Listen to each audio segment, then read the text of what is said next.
Hey guys, welcome back to Jurassic Collectables. I'm going to turn this into a display cabinet for all my Jurassic Park stuff. This cost me £100, so £99.99. Now, if you were to buy a display cabinet, something fairly presentable, it would cost you probably near £1,000 for something this size. But I'm aware of the fact that racking is actually pretty sturdy. It's cost effective, and I can't see why I can't turn this into a display cabinet. So that's going to be the focus of this next set of videos, is turning racking that's £100 into a nice fancy display cabinet for my Jurassic Park stuff.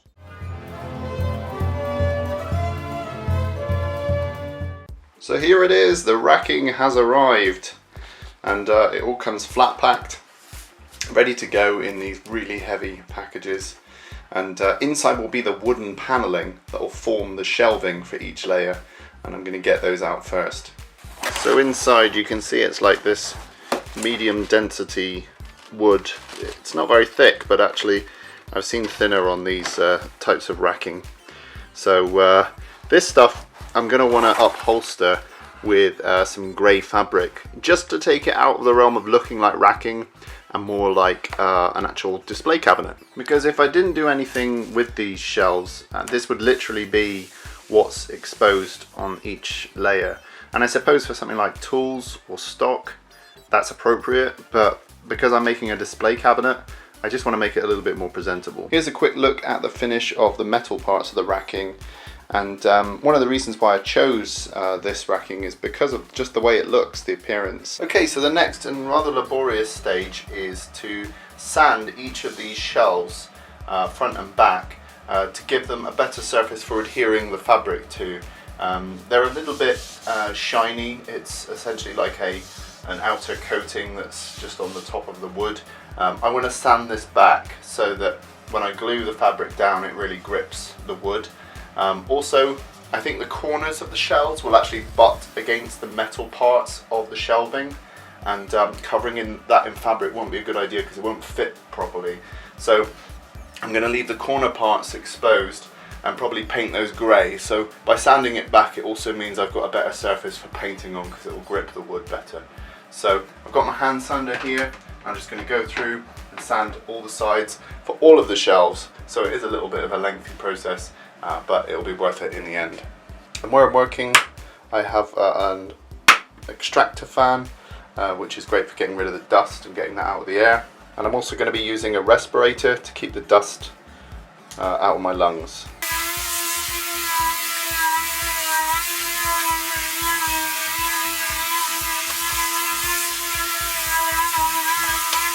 Okay, so that's all the shelving sanded down.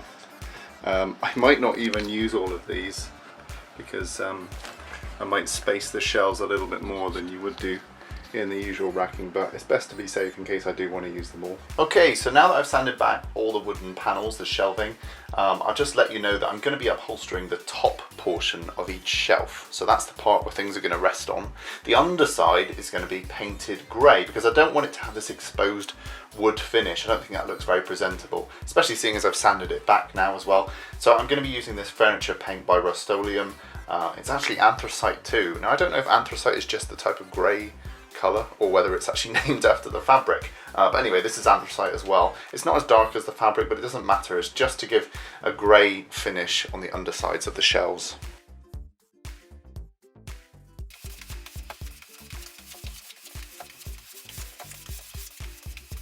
Okay, so that's all the undersides of the shelves painted, and you can see I've painted the corners where I'm not going to upholster, so where the metal meets the wood. I've made sure that those are grey as well, and there's already a Jurassic Park geometric grey feel to these. That wasn't intentional. Okay, so it's just arrived. This is the anthracite material that is used to line the boots of cars and cover maybe audio equipment in cars. And yeah, it looks great. It's not the softest material, but that's fine because I'd rather have a little bit of grip for things that are on it. I don't want them sliding all over the place. And I think in terms of the way it looks really good. You can see my carpet in this room, so it matches that. So I think that will work rather effectively. Something else I've ordered that's just arrived. This is tailor's chalk. Essentially just chalk that has been shaped to make nice clear lines, and that's what I'll use to measure around the boundary on the anthracite and then cut it out precisely.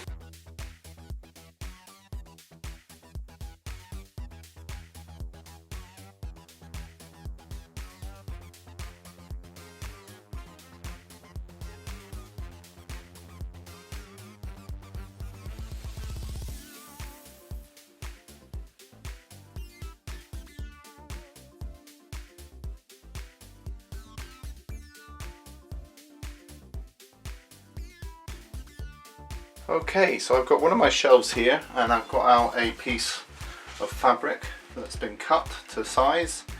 And what I'm going to do is first lay down a coat of PVA on this side. I'm going to adhere the fabric, and then I'm going to leave that to dry overnight.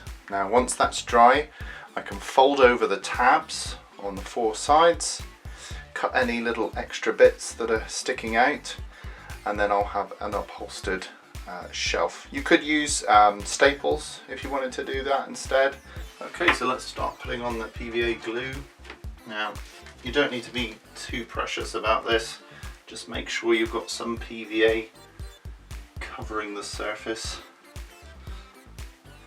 And in a minute I'm just gonna smoosh this all around on the surface, and because we sanded it earlier, it's going to have a bit of grip, which is good. It will keep the fabric stuck to the surface.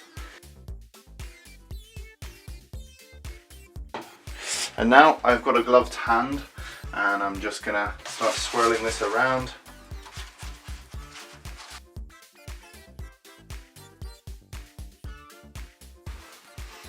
Okay, so I've smooshed it all around, and now I'm just going to push the rest out to the edges, because you want to make sure the fabric grips right to the edge. So that's looking pretty good. Now I'm just going to do one last thing I always do with PVA, just to make sure it's even and has a little bit of grip. I'm just going to run my hand up and down all over the surface like this.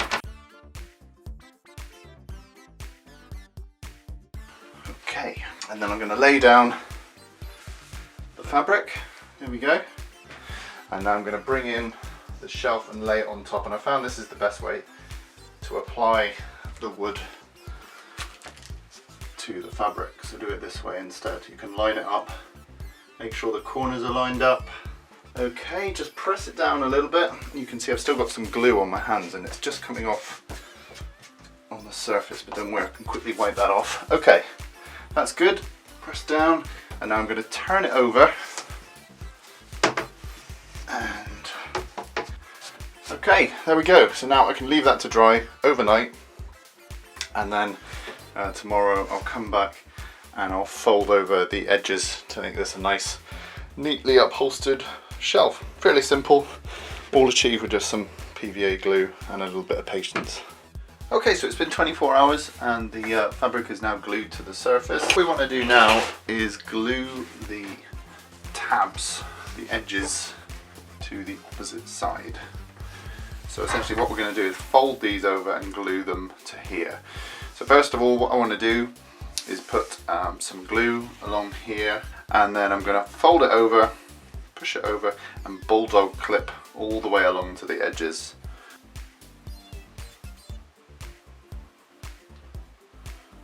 There we go, that'll do.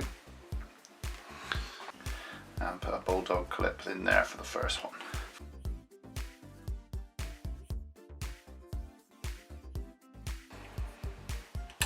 Okay, so that's the entire edge bulldog clipped, and now I just leave that to dry.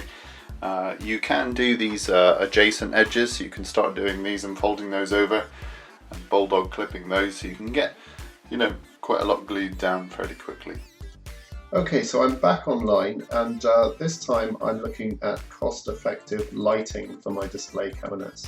And I found these nice round LED spotlights. They're commonly used for underlighting of furniture. They come in a box like this. I've opened this up already, and we've got the power cable with the switch on and off. we've got a little junction box which allows all the various lights to be plugged into one place, and then the power goes into that. And then we've got the actual light sources themselves. So these just comprise of, if I unscrew this, it's just got lots of LEDs in an array, and then with a diffuser, a little plastic diffuser on top. Let's just check this one's working first of all before I go ahead and attach it. Let's just check. Oh, there we go. The socket just needed adjusting. There we go. So the light source is working nicely. Cool. Included in the box are two ways to attach the lights. You've got these double-sided 3M sticky pieces, and then you've got these screws. Now, unfortunately, the screws are actually taller than the thickness of this wood, so they would actually come through and poke through my fabric side, so I don't want that to happen. So I'm forced to use the double-sided 3M circles. Sticky stuff. And I'm just going to line this up. Okay.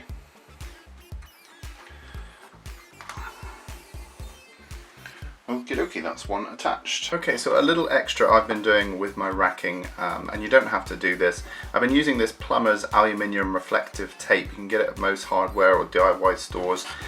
Essentially, I'm using it to line the inside of the front bar of the racking, and the reason why I'm doing that is because the shelf is going to rest on this top part here. The lights are going to be attached to the underside of the shelf, so they're going to be like here, and when the light comes down, some of it might go out, and I thought it'd be nice to have, instead of the light sort of dissipating on the inside of the racking here, because it's got like a textured surface, I thought I'd put this reflective tape so that the light kind of bounces back into the shelf. So with the racking constructed, you can see here it's just on the front bar, just to bounce back the light from this light source here. Okay, with all the shelving prep, the only thing that remains is to build the racking. Let's get going.